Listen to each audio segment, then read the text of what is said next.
define a cell then. So we have a definition for the cell. So better we also know what do you mean by a cell, right? I know you can talk about cell theory, but what exactly the cell is? So a cell is the smallest unit capable of, performing life functions, right? So this is what a definition of a cell is. So whenever someone asks you the definition of the cell, so this is what you must say. It's the smallest unit that is capable of performing life functions. Clear? So and then moving on, so you can see the picture there, right? So that is a cell. And then you also have this thing that each living cell, right, it has the capacity to perform all the basic functions that are characteristics of living forms, which I told you already, right? We have discussed about it already. And then this is again, all the organisms are not made of many cells. There are many organisms which are made up of one single cell. So such organisms are called as unicellular organisms. I am sure you would have heard about them, right? So you would be able to tell me some examples also where one single cell is an organism, right? So whenever it divides, which means what? It is reproducing, correct? So example for unicellular organisms include, if you remember, amoeba. Amoeba is one, and then there is one bacteria. So all the bacteria are unicellular, okay? And then you also have examples like paramecium. So if you are wondering how these living unicellular living beings are able to survive, because they are able to do all the functions on their own. So let me show you some pictures of these organisms, right? How they look. They have varied shapes and varied functions, okay? So see here. So single cell is a whole organism here. So look at the first one here. So this is actually paramecium, okay? So it looks like a slipper, right? So the slipper what you wear with lot of fringes around. So these are actually cilia. So this is one organism and it is just one cell. And within this cell you have all the functions, it can eat, it can digest, it can excrete, it can respire, all the things it can do. And then look at this. This is another living organism and this is actually called Chlamydomonas. So this Chlamydomonas, you can see that it's green, little bit green in color because it is able to perform photosynthesis, okay? So it can actually make its own sugars from using carbohydrate, using carbon dioxide and also using sunlight. And if you look at this one, this is actually amoeba, right? So see the shape, irregular shape, because it moves with the help of these kind of long things called as pseudopodia.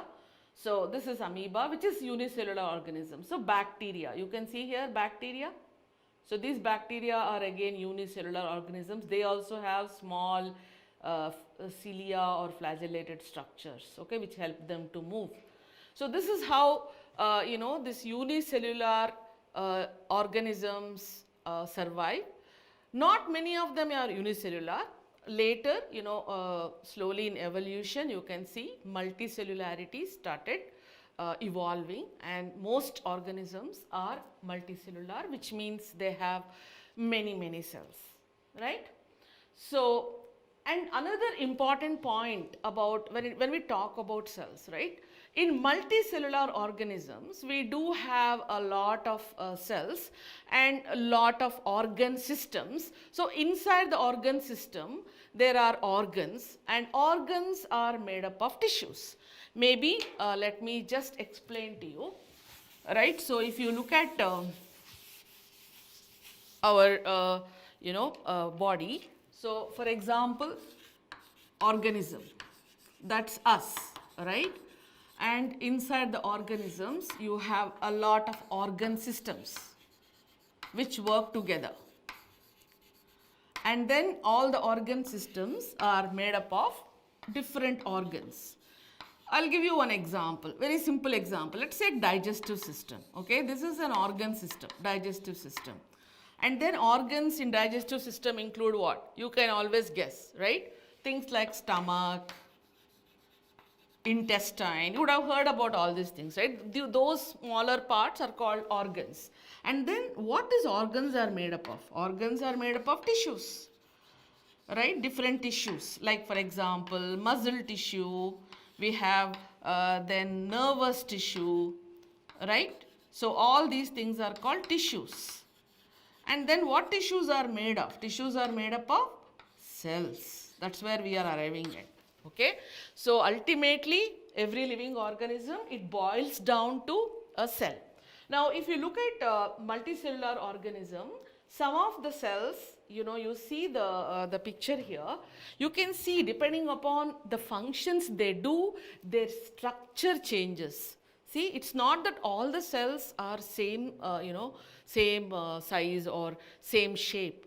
They're all of different shapes and different sizes based on the kind of work they do, right? Say for example, this is actually a smooth muscle cell. Look at it. See, it's a long cell, right? Because why is it very long? Because what do muscles do? Muscles need to contract, right? So when they help us to move. For example, I'm able to move my hand like this up and down. It's only because of my muscle cell. So if the muscle cell is longer, so when I am actually lifting my hand, it's actually the muscle cell is shortening. So it is contracting. We call it as contraction of the muscles. So see the shape of the cell, right? It beautifully adapts to the kind of function it does.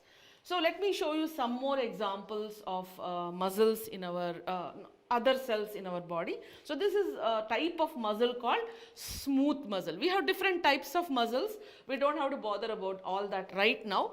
So let us look at one cell. This is an example to see how the shape of the cell and the structure of the cell differs based on the functions they do, right? So then for example, this one, it looks so complicated, isn't it? So this is actually neuron, the nerve cell, which is a part of our nervous system. And if you look at neuron, so neuron is made up of, you can see a head there, right? And then it has a lot of branches, and then it has a long kind of tail, and then it is again branching. So why is it like this? Why is it so thin and so long? Little weird in shape, right? It's only because it has to do the function of carrying electrical impulses, which you call it as nerve impulses, right? So for example, you are reacting to something. Say, assume that suddenly you touch a hot object and immediately you take away your hand, right? So your brain, your nerves will register that within a moment because it's a danger, right? And the moment you touch a very hot object, your hand automatically comes back because that fast your nervous system works, and that is because of this kind of cell, the neuron, right? So which is long, and these are all the parts. You don't have to know the parts, but just right now understand how the structure relates to its function. And then let's talk about a fat cell. So we have a lot of fat, right, in our body. It is stored under the skin. So because whenever we eat a lot of carbs, most of the carbohydrates, they get stored in our body, and some of it gets converted to fat. And then the fat cells have a different. You look at the fat cell, how it looks, right? It stores this much of the cell is fat. So you can see. The fat is stored inside a cell. 90% of the cell is occupied by the fat, right? So if too many of these cells are there in the body, what does it mean? It means that you are becoming obese, right? So fats are very important for us. Definitely we need fat, but if it is more than what is required, it tends to get stored in the body under the skin like this, and then make us look little different. And then moving on, so if you look at other cells, like for example, you can see here, right, the blood cells. See, beautiful it is. All the blood cells, RBC, we call them as red blood cells. So you look at the adaptations, what is the function of red blood cell? So it carries oxygen. So for it to carry oxygen, it needs a pigment.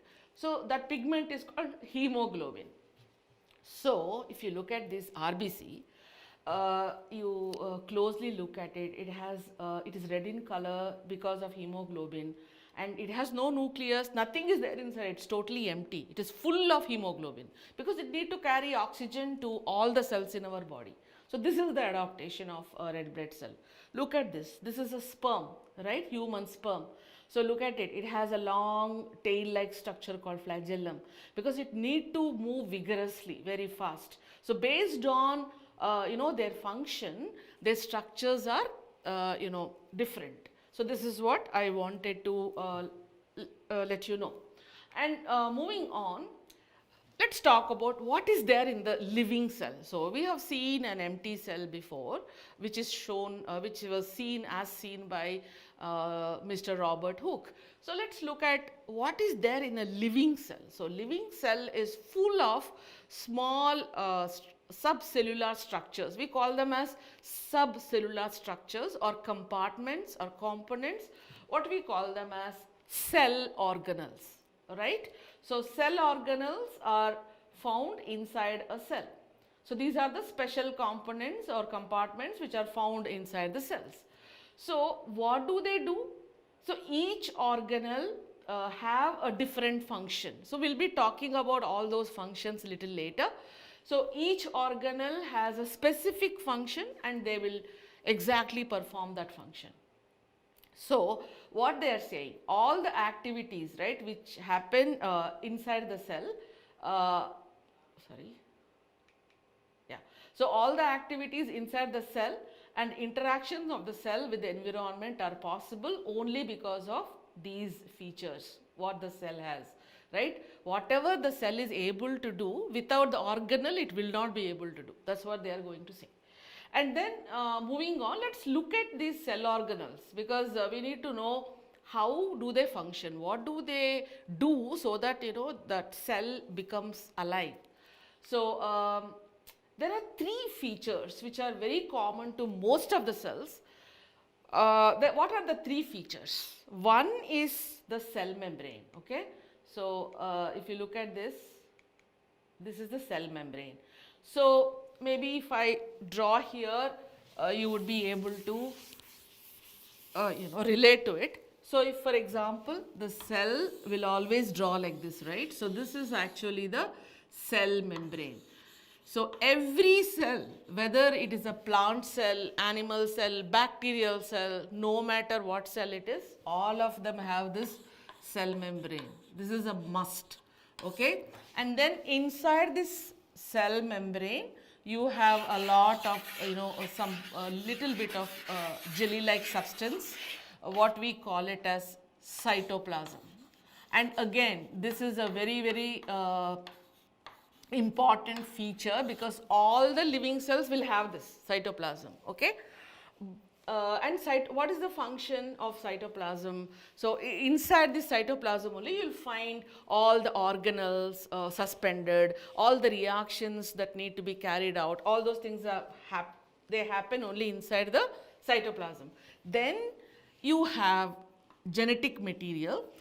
Genetic material carries the information, right, of we are able to do all the functions because of the genetic material what we have, right? It's all stored in the form of a code inside a specific molecule called DNA or RNA, right? All the code, what makes us, how we look, what we do, our behaviors, everything is coded in this genetic material called DNA. So this is also found in all the cells, right? But then nucleus, not every cell will have, right? So there are two types of cells. Maybe we look into it little later. So there are, most cells will have a organelle called as nucleus. So inside which they find the DNA, okay? So otherwise, some of the cells may not have the nucleus, but they will definitely have the DNA. So these are the features which are common to all the cells. So there are some more scientists apart from, I think we just spoke about some 4 scientists. Let's talk 2 more, okay? So the other one, this discovery of this nucleus, right, was done by Robert Brown. So, and another scientist called Perkin. So, what he did was he coined the term called protoplasm. So, protoplasm includes everything inside the cell membrane. So, which means it includes cytoplasm and nucleus. So, cytoplasm plus nucleus becomes protoplasm. So, this is the term which was coined by Perkin.